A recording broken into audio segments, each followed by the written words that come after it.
రైతాంగానికి నమస్సులతో ప్రతిభా బయటకు సమర్పించు మట్టి మనిషి కార్యక్రమానికి స్వాగతం. ముందుగా కార్యక్రమంలోని ముఖ్యాంశాలు. కలుపు మొక్కలతో ఆగుతున్న పంటల ఎదుగుదల, సిఫారసు చేసిన మందులనే పిచికారీ చేయాలంటున్న శాస్త్రవేత్తలు.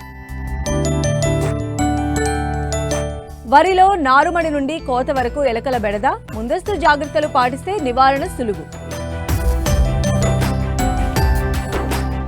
PMDS విధానంలో నవధాన్యాల సాగు, తక్కువ పెట్టుబడితోనే అధిక లాభాలు ఆర్జిస్తున్న ప్రకాశం జిల్లా రైతు. తెలుగు రాష్ట్రాల్లో ఖరీఫ్ ఆరుతడి పంటలు విత్తుకున్నారు రైతులు.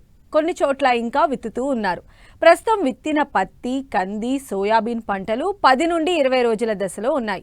అయితే ఈ పంటల ఎదుగుదలకు కలుపు అడ్డంకిగా మారుతూ ఉంటుంది. కాబట్టి మొదటి దశలోనే సకాలంలో కలుపు నివారిస్తే నాణ్యమైన అధిక దిగుబడులను పొందేందుకు ఆస్కారం ఉంటుందని తెలియజేస్తున్నారు ఆదిలాబాద్ కృషి విజ్ఞాన కేంద్రం శాస్త్రవేత్త డాక్టర్ రాజశేఖర్.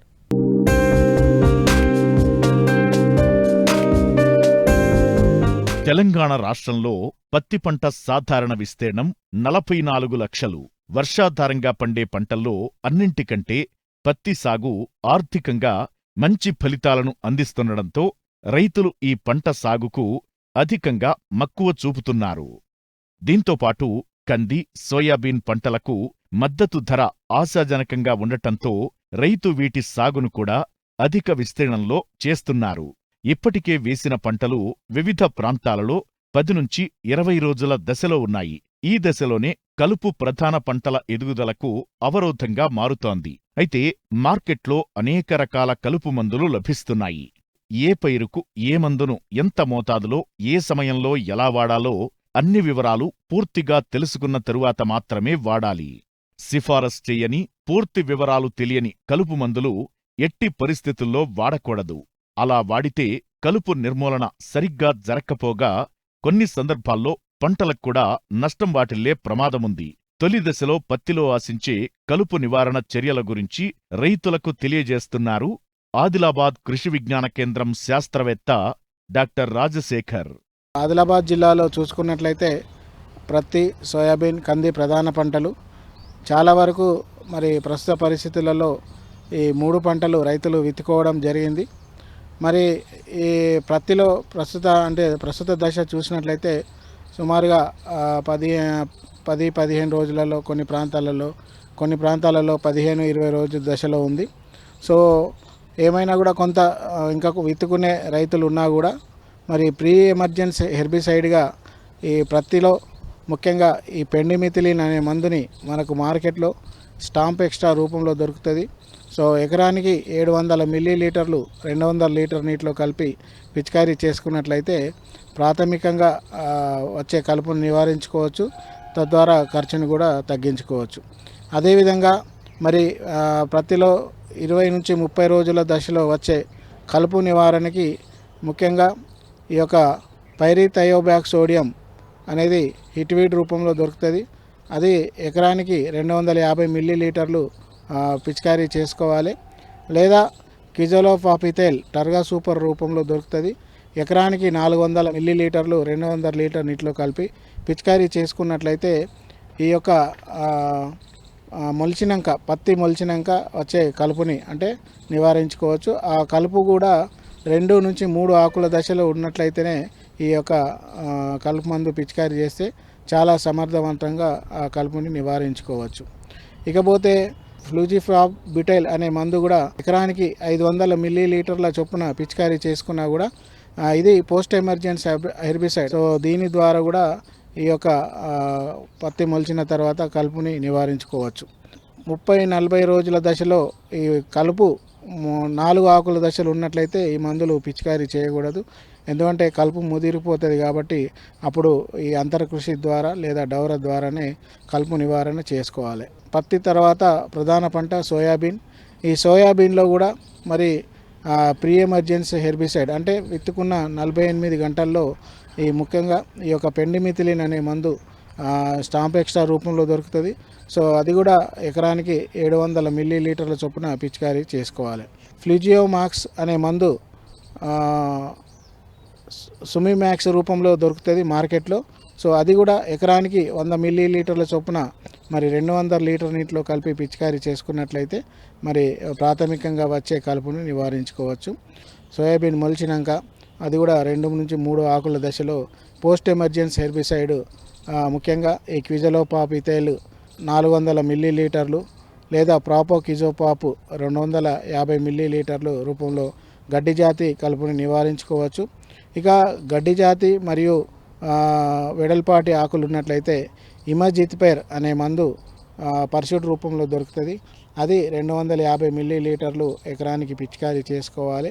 ఇమజిత్పైర్ ప్లస్ ఇమజోమాక్స్ ఒడిస్సీ రూపంలో దొరుకుతుంది.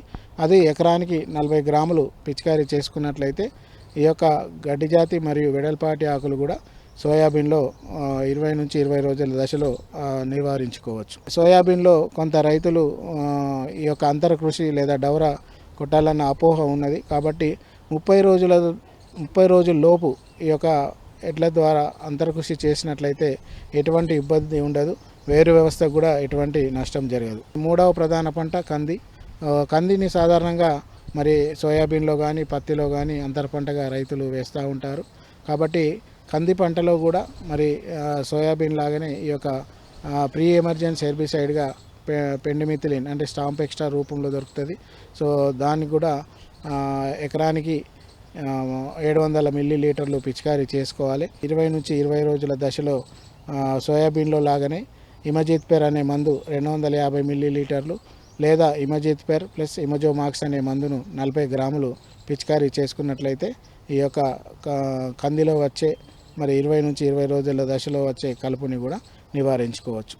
ఈ ప్రధాన పంటల్లో ఈ రకమైన కలుపు మందులు ముందుగానే పిచికారీ చేసుకున్నట్లయితే మరి చాలా వరకు కలుపు తగ్గించుకొని మొక్క పెరుగుదల మంచిగా వచ్చి తర్వాత చీడపీడలు ముఖ్యంగా ఆశించకుండా కాపాడుకోవచ్చు. ఆ విధంగా ఖర్చు తగ్గించుకోవచ్చు.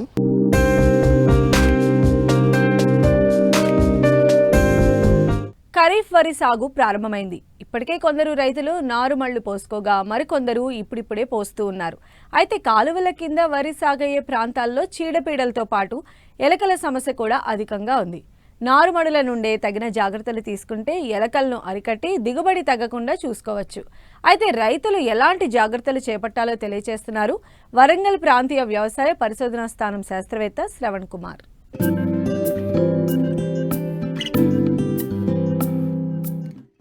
ఖరీఫ్లో తెలుగు రాష్ట్రాల్లో వేసే ప్రధాన పంట వరి. ప్రస్తుతం ఖరీఫ్ పంటల సాగుకు సమాయత్తమవుతున్నారు రైతులు. ముఖ్యంగా అధిక విస్తీర్ణంలో వరిని సాగు చేస్తూ ఉంటారు. అయితే కాలువలు, బావుల కింద కొన్ని చోట్ల ఎలుకల ఉధృతి అధికంగా ఉంటుంది. నారుమడి దశ నుండి పంట కోత వరకు ఇవి తీవ్ర నష్టం కలిగిస్తూ ఉంటాయి. వీటి సంతాన వృద్ధి ఎంత వేగంగా ఉంటుందంటే ఒక జత ఎలుకలు సంవత్సరానికి 400 నుంచి 600 ఎలుకలను ఉత్పత్తి చేస్తాయి. వీటిని పట్టించడానికి రైతు అధిక మొత్తంలో ఖర్చు చేయాల్సి వస్తుంది. కాబట్టి రైతులు ముందస్తు మేలైన యాజమాన్య చర్యలు చేపడితే ఎలుకల నివారణ చేపట్టవచ్చని తెలియజేస్తున్నారు వరంగల్ ప్రాంతీయ వ్యవసాయ పరిశోధనా స్థానం శాస్త్రవేత్త శ్రవణ్ కుమార్. సో వరి పంటను మనకి ఈ యొక్క ఎలకలు కూడా మనకి ఆశించి నష్టం చేయడం మనం చూడవచ్చు. ముఖ్యంగా పిలక దశలో ఎక్కువ ఎలకలు ఆశించవచ్చు. అట్లాగే మనకి కంకులు ఏర్పడేటప్పుడు కూడా ఎలకలు అనేది మనకు పంటను ఆశించి నష్టం చేస్తాయి. సో ఇక్కడ మనం గమనించినట్లయితే పిలక దశలో ఇవి ఎలకలు మనము ఎలా నష్టం చేస్తాయంటే ఈ యొక్క పిలకలని మొక్క మొదట్లలో ఏట వాళ్ళకి 45 డిగ్రీల కోణంలో మనకి నీటి మట్టానికి కొద్దిగా పైగా కత్తిరించి వేయడం జరుగుతుంది. అలా మనం ఇలాంటప్పుడు ఏమవుతుందంటే పిలకల సంఖ్య తగ్గిపోవడం, మనకి దిగుబడి కూడా ప్రభావితం కావడం జరుగుతుంది. ఈ యొక్క ఎలకలు ఆశించినప్పుడు ఒకవేళ ఉధృతి ఎక్కువగా ఉన్నట్లయితే అక్కడక్కడ మనకి ఈ యొక్క ప్యాచెస్ లాగా మనకి ప్రదేశాలు కనిపిస్తాయి. అట్లాగే మనకి కంకులు ఏర్పడేటప్పుడు కూడా ఈ యొక్క మనకి ఎలకలు ఆశించి నష్టం చేయడం మనం గమనించవచ్చు. ఇక్కడ కూడా మనకి ఈ యొక్క కంకులను కత్తిరించి వేయడం జరుగుతుంది. ఆ గింజల్ని కూడా కొన్ని తినేసి కొన్ని వాటి యొక్క కన్నాలలో అవి దాచుకోవడం అనేది జరుగుతుంది. ఈ విధంగా అట్లాగే ఈ యొక్క ఎలకల వల్ల ఏంటంటే ముఖ్యంగా గమనించాల్సిన విషయం ఏంటంటే అవి తినేదానికంటే అవి చేసే నష్టం మనకి ఎక్కువగా ఉంటుంది. ఈ విధంగా మనకి దిగుబడి అనేది ప్రభావితం కావడం జరుగుతుంది. ముఖ్యంగా పొలంలో గట్ల సంఖ్యను మనం చాలా వరకు తగ్గించుకోవాలి. గట్లు ఎక్కువగా ఉన్నట్లయితే వాటికి ఆశ్రయం అనేది మంచిగా ఉంటుంది. కాబట్టి ఎక్కువ ఎలకల సంఖ్య అనేది మనకి ఎక్కువ ఉంటుంది. దానివల్ల మనకి నష్టం అనేది ఎక్కువ జరుగుతుంది. గట్ల సైజు కూడా మనకి ఎక్కువ కాకుండా సన్నగా గట్లు ఉండేటట్టుగా చూసుకోవాలి. ముఖ్యంగా ఈ యొక్క ఎలకల నివారణలో ముఖ్యమైన అంశం ఏంటంటే ఒక ప్రదేశంలోని రైతులందరూ కూడా సామూహికంగా ఈ యొక్క నివారణ చర్య అనేది చేపట్టాలి. ముఖ్యంగా రైతు సోదరులందరూ కూడా దాదాపు వీలైనంత వరకు ఒకే రకమైన వరి రకాన్ని మనం ఎంచుకోవాలి. ఒకేసారి మనకి నాటు వేసుకోవడం కానీ, ఒకేసారి మరి పంట కోతను కోసుకోవడం కానీ చేయాలి.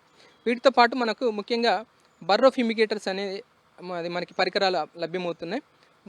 వాటి ద్వారా ఊదర పెట్టి, అంటే ఎలక కన్నాలు ఎక్కడ ఉంటాయి అక్కడ ఈ యొక్క బర్రో ఫ్యూమిగేటర్ ద్వారా పొగ బారించి ఆక్సిజన్ అందక ఎలకలు చనిపోయేటట్టుగా చేసినట్లయితే మనం ఎలకల్ని అరికట్టవచ్చు. ముఖ్యంగా ఎలకల బుట్టలు అనేది మనకి లభ్యమవుతున్నాయి. ఆ బుట్టలు పెట్టడం ద్వారా కూడా మనము ఎకరానికి 10 నుంచి 20 మనకి బుట్టలు పెట్టినట్టయితే ఆ బుట్టలలో ఎలకలు పడి మనకి ఎలకల వల్ల మనకి నష్టం అనేది తగ్గుతుంది. వీటితో పాటు రసాయనిక మందులు ముఖ్యంగా జింక్ ఫాస్ఫేట్ అనేది ముఖ్యమైనది. అట్లాగే బ్రోమోడిల్ అనే మందు కూడా మనకి లభ్యమవుతున్నది. వీటిలో జింక్ ఫాస్ఫేట్ అనే మందు చాలా విషపూరితమైనది. ఇది ఒక సీజన్లో ఒకసారి మాత్రమే మనము ఉపయోగించాలి. ఇక్కడ ఏంటంటే ముఖ్యమైన అంశం, జింక్ ఫాస్ఫేట్ వాడినప్పుడు ఎలకలు మచ్చిక చేసుకోవడం ఇంపార్టెంట్. ముందుగా ఈ యొక్క జింక్ ఫాస్ఫేట్ వాడినట్లయితే ముందుగా విషం లేని ఎరను మనకి ఈ యొక్క ఎలకల కన్నాల దగ్గర మనం పెట్టాలి. అక్కడ ముఖ్యంగా ఈ యొక్క జింక్ ఫాస్ఫేట్ ఉన్న విషపు ఎరలో ముఖ్యంగా 96 పాలు నూకలు కానీ బియ్యం కానీ ఉంటాయి, 2 పాలు నూనె, అట్లాగే 2 పాలు ఈ యొక్క జింక్ ఫాస్ఫేట్ విషయం అనేది ఇట్లా తయారు చేసుకొని దాన్ని ఒక 10 గ్రాములు పొట్లాలుగా కట్టి ఎక్కడైతే మనకి సజీవ కన్నాలు ఉన్నాయి, ఎలకలు నివాసం ఉండే కన్నాల దగ్గర యొక్క విషపు ఎరను మనం పెట్టినట్లయితే వాటి తిన్న తర్వాత ఎలకలు చనిపోవడం అనేది జరుగుతుంది. దీంతో పాటు మనకి బ్రోమోడిల్ అనే మందు కూడా మనకు అందుబాటులో ఉంది. దీంట్లో ముఖ్యంగా 96 పాలు నూకలు కానీ బియ్యం, 2 పాల నూనె, 2 పాలు యొక్క బ్రోమోడిల్ మందును కలిపి మనకి విషపీరను తయారు చేసుకొని అక్కడక్కడ మనము ఎక్కడైతే ఎలకలు నివాసం ఉంటాయో అక్కడ ఈ యొక్క పొట్లాలుగా మనం పెట్టి మనము దాన్ని ఎలకలు నివారించవచ్చు. దీన్ని మనకి సీజన్లో 2-3 సార్లు వాడినా కూడా మనకి పెద్ద ప్రాబ్లం కాదు. సో మనకి ప్రతి సీజన్లో 2-3 సార్లు దీన్ని బ్రోమోడిల్ విషపీరను వాడి మనం ఎలకలను తగ్గించుకోవచ్చు. ఈ విధంగా మనము రకరకాల పద్ధతుల ద్వారా ఎలకలను నివారించి మనం పంటను కాపాడుకోవచ్చు. ఇక్కడ ముఖ్యమైన అంశం ఏంటంటే రైతు సోదరులు సామూహికంగా మాత్రమే ఈ యొక్క ఎలకల నివారణ చేపట్టవచ్చు.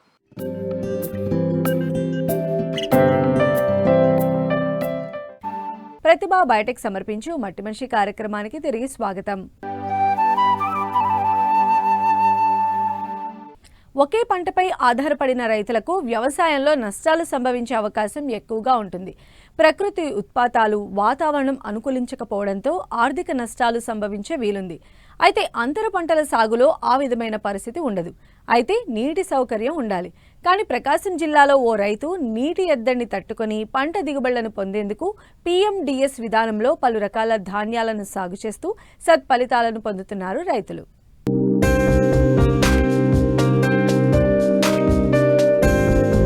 ప్రకృతి వ్యవసాయ పద్ధతులను అనుసరిస్తే పంటలు అతివృష్టిని, అనావృష్టిని సైతం తట్టుకుని నిలిచి అధిక దిగుబడులిస్తాయి. ముఖ్యంగా ప్రకృతి వ్యవసాయం చేసే రైతులు తొలకరికి ముందే విత్తనం వేయడం అంటే ప్రీ మాన్సూన్ డ్రై సోవింగ్ విధానం. దీన్ని పాటించినట్లయితే భూమిలో సారం పెరగడమే కాకుండా ఆయా పంటల నుండి కొంతమేర దిగుబడులను పొందవచ్చు. అంతేకాదు పశుగ్రాసంగా ఉపయోగపడడమే కాకుండా ఈ నేల నీటి ఎద్దడిని తట్టుకుని ప్రధాన పంటల్లో అధిక దిగుబడిని ఇచ్చేందుకు ఈ PMDS విధానం ఉపయోగపడుతుంది. అందుకే చాలా మంది రైతులు 2-3 ఏళ్లుగా వానాకాలం పంటలకు ముందు ఈ విధానం పాటిస్తూ మంచి ఫలితాలను పొందుతున్నారు. ఈ కోవలోనే ప్రకాశం జిల్లా ఒంగోలు మండలం కరవది గ్రామానికి చెందిన ఓ రైతు 2.5 ఎకరాల్లో PMDS విధానంలో 32 రకాల పంటలను సాగు చేస్తున్నారు. 2018 నుంచి PMDS వేశాను. అంటే అప్పుడు తక్కువ రకాలతో వేసేదాన్ని, 9 రకాల నుండి. పోయిన సంవత్సరం, ఈ సంవత్సరం, ఈ 2 సంవత్సరాల నుంచి నేను 32 రకాలతోటి PMDS విధానాన్ని పాటించానండి. నేను ఈ కాన్సెప్ట్ ఎందుకంటే ముందు కొంచెం తక్కువ రకాలు వేసినప్పుడు నాకు కొంచెం భూమి కొంచెం బాగా అనిపించింది, పంట కూడా బాగా అనిపిస్తుంది. సింగిల్ క్రాప్ వేసిన దానికి ఎక్కువ పంటలు వేసిన దానికి నాకు తేడా కనిపించిందండి. భూమి కొంచెం సారవంతం అవుతుంది, నేల కూడా గుల్లబారి ఉంది. నా పొలం అసలు దున్నాల్సిన అవసరం కూడా లేదు, 0 డ్రిల్లేజ్ చేసుకోవచ్చు. నాకు పొలంలో ఏంటంటే వానపాములు విసర్జితాలు కూడా బాగా ఎక్కువగా ఉన్నాయి, బాగా కనిపిస్తాయి. కొంచెం మట్టి అట్లా తవ్వగానే నాకు వానపాములు వచ్చేస్తున్నాయి. ఇందులో ఏంటంటే మనకి ఈ విధానంలో ఏంటంటే తెగుళ్ళు అనేది చాలా తక్కువ, 99% తెగుళ్ళు అనేవి లేవు. మళ్ళీ అంటే పురుగు కూడా చాలా తక్కువగా ఉంది, పురుగు కంట్రోల్గా ఉంది, అది ఒకటి. మళ్ళీ కలుపు సమస్య అనేది కొంచెం తగ్గిందండి. ఇంకొకటి ఏంటంటే ప్లస్ నాకు ఈ మొత్తం వేయడం వల్ల పశువుల మేతకు ఉపయోగించుకుంటాను నేను. మాకు పశువులు ఉన్నాయి, ఆ పశువుల మేతకి ఇందులో నేను ఇట్లా వదిలేస్తాను, అవి తిరిగి మేస్తాయి అన్నమాట. ఆ మేసినప్పుడు ఈ మేసిన తర్వాత నేను మళ్ళీ దున్నకుండానే దానిలో జీరో డ్రిల్లేజ్ ట్రాక్టర్ తోటి ఎదబెట్టేసుకుంటాను విత్తనాలు మొత్తం. అందువల్ల ఏంటంటే నాకు భూమి సారవంతంగాను ఉంటుంది, నాకు పశువులకి మేతగా ఉపయోగించుకోవడం వల్ల కూడా నాకు పశువులు కూడా బాగా పాలు వస్తాయి. ఇప్పుడు ప్రజెంట్ 2.5 ఎకరం వేస్తానండి నేను PMDS. ఇప్పుడు నేను వేసేసి 46 డేస్ అయింది ఇప్పటికి. ఇక నుంచి మేము గేదెలు మేపేసి ఇంకా ఒక 15 డేస్ 20 డేస్లో మళ్ళీ మెయిన్ క్రాప్ వేసుకుంటాం, పల్సెస్ వేసుకుంటాం. 32 రకాలు చల్లానండి. 32 రకాల్లో నాకు 4 రకాలు మాత్రం మొలక రాలేదు, ఇంకా మిగిలిన అన్నీ మొత్తం వచ్చేసాయి. నాకు ప్రజెంట్ అయితే నాకు వాటర్ లేకుండానే వచ్చింది సార్. నాకు ఏప్రిల్ 19 వర్షం పడింది, నేను ఏప్రిల్ 26 విత్తాను. ఒక్క తడి కూడా నేను వాటర్ ఇవ్వలేదు సార్. నేను ఇత్తే ముందు ఘనజీవామృతం వేసుకున్నాను సార్, టైప్ 2 ఘనజీవామృతమే నేను వేసుకున్నాను. నేను వచ్చేసి ఎకరానికి 4 ట్రక్కులు తోలాను సార్. తర్వాత వచ్చేసి మళ్ళీ ద్రవజీవామృతం ఒక్కసారి ద్రవజీవామృతం నేను స్ప్రే చేశాను. ఇంకా గ్రోత్ అది బాగుంది సార్, తెగుళ్ళు ఏం లేవనేసి ఇంకా నేను ఏమి ఇంతవరకు ఒక్క స్ప్రేయింగ్ కూడా ఏమి ఇవ్వలేదు. ఇంకా ఆ ద్రవజీవామృతం ఒక్కటే ఇచ్చాను. ఫస్ట్ 3వ రోజు నుంచే మొలక రావడం స్టార్ట్ అయిందండి.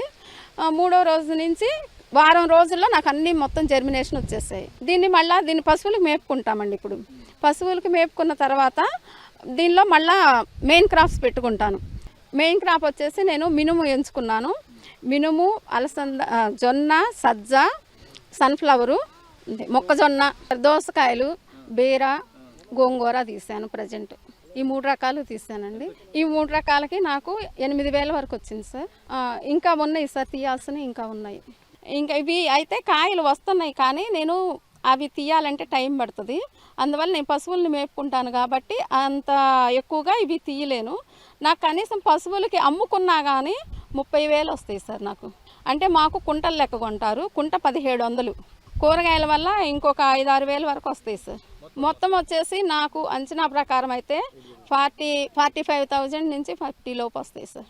నాకు పెట్టుబడి వచ్చేసి విత్తనాలు నావే సార్, ఎదబెట్టడానికి ట్రాక్టర్ మా సొంతం అండి. మళ్ళీ వచ్చేసి ఇంకా ఆయిల్ ఒక్కటే, ఒక 500 కూడా అవ్వదు ఆయిల్ ఒక్కటే. నాకు ఇంకేం కాలేదు. ఎరువు కూడా మాదే కాబట్టి ఘనజీవామృతం మా సొంతము, నాకు ఖర్చు ఏం లేదు సార్. విత్తనాలు అంత మొత్తం లెక్కేసుకున్నా కానీ 1000 రూపాయలు కూడా అవ్వదు సార్. నా వల్ల ఇంకొక రైతు కూడా నన్ను చూసి మారారు సార్ ఇక్కడే పక్కనే. దీనివల్ల మనకి చాలా ఖర్చు తగ్గుతుంది, ప్లస్ ఆరోగ్యంగానూ ఉంటున్నాం కదండి. మనము ఆ కెమికల్ తినకుండా ఫుడ్ మనం బయట నుంచి మేమైతే అసలు కొనుక్కునే పనేమీ లేదు, అన్నీ మాకు ఇందులో నుంచే వస్తున్నాయి. విషతుల్యమవుతున్న ఆహారం, ఇంకోవైపు దెబ్బతింటున్న భూసారం, వీటన్నింటికీ ఏకైక పరిష్కారం ప్రకృతి వ్యవసాయమే అని గుర్తించిన ఔత్సాహిక రైతులు ఈ విధానంలో సాగుకే మొగ్గు చూపుతున్నారు. ప్రభుత్వాలు కూడా ప్రకృతి సాగును ప్రోత్సహిస్తున్నాయి.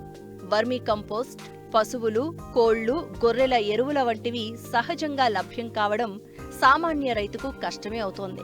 వాటికి బదులుగా నవధాన్యాల సాగుతో సహజ సిద్ధ ఎరువులు తయారు చేయడం ప్రతి రైతుకు వరంగా మారుతోంది.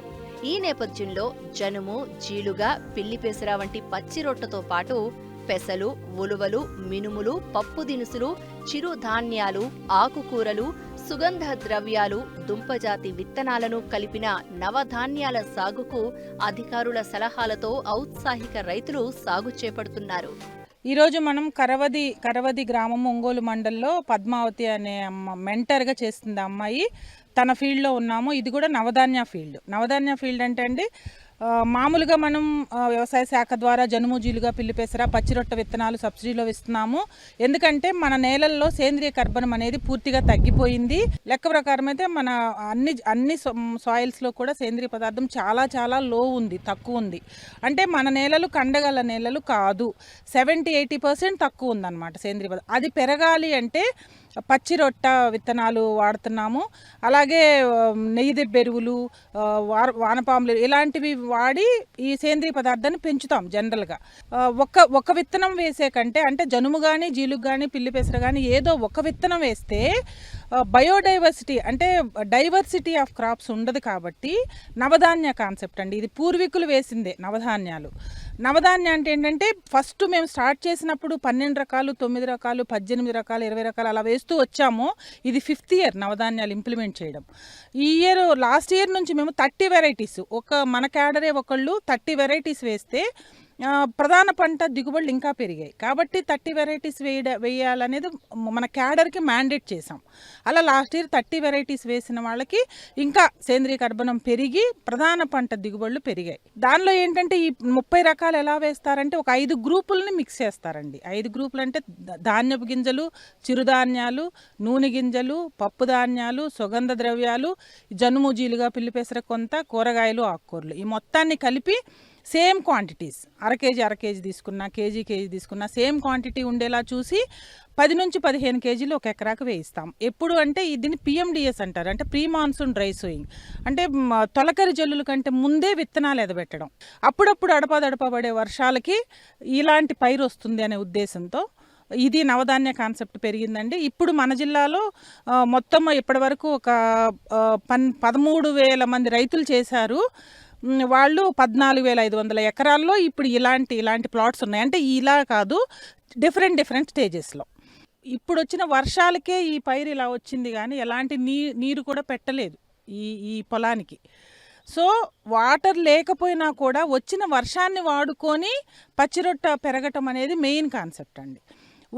ఇన్ని రకాలు ఎందుకు కలుపుతున్నామంటే డైవర్సిటీ కోసం. ఇప్పుడు ఏదైనా సరే ఒక మొక్క 45 రోజుల తర్వాత కలదున్నాలి అని చెప్తాం. ఎందుకంటే కలదున్నకుండా దీన్ని ఫాడర్గా కూడా యూజ్ చేసుకోవాలనేది ప్రకృతి వ్యవసాయంలో మేము ఇంప్లిమెంట్ చేస్తున్నాం. ఎందుకంటే 45 రోజుల వరకు మొక్క తను తయారు చేసుకున్న ఆహారము ఒక 30% వేరు ద్వారా సూక్ష్మజీవులకు అందిస్తుంది. ఒక్కొక్క రకమైన మొక్క కొన్ని రకాల సూక్ష్మజీవులను ఆకర్షిస్తుంది. అంటే మనం పైన ఎంత డైవర్సిటీ చూపించామో మొక్కల్లో, కింద కూడా అంత మైక్రోబియల్ డైవర్సిటీ వస్తుంది అనమాట. తర్వాత ఇంకో కాన్సెప్ట్ ఏం చెప్తున్నామంటే దీన్ని దున్నకుండా, అంటే ఇప్పుడు మనం మైక్రోబ్స్ అన్ని ఎస్టాబ్లిష్ చేసాం ఈ సాయిల్లో, మళ్ళీ ట్రాక్టర్ పెట్టి దున్నేసామంటే వాటి ఆవాసం మొత్తం మనం డిస్టర్బ్ చేసినట్టు. అలా కాకుండా వీటిని పశువుల మేతగా వాడిన తర్వాత నేలని డిస్టర్బ్ చేయకుండా దున్నకుండా తర్వాత పంట వేస్తాం. అంటే మినుము, పెసర, కంది అలా వేయాలనుకుంటుంది. అలా చేస్తే ఇంకా ఈ దిగుబడులు పెరుగుతున్నాయి. ఎందుకంటే నేలని మనం వ్యవసాయ శాఖలో కూడా 0 టిల్లేజ్ అని చెప్తున్నాం. అంటే నేలని డిస్టర్బ్ చేయకుండా వరి తర్వాత మొక్కజొన్న పెట్టిస్తున్నాం, హోల్స్ పెట్టి. అలాగా వీటిల్లో కూడా అలాగే చేస్తాం. లాస్ట్ ఇయర్ శనగలో కూడా అలా చేసాం మేము. ఈ నవధాన్యాలు కట్ చేసి శనగ విత్తనాలు డైరెక్ట్గా ఎదబెట్టారు.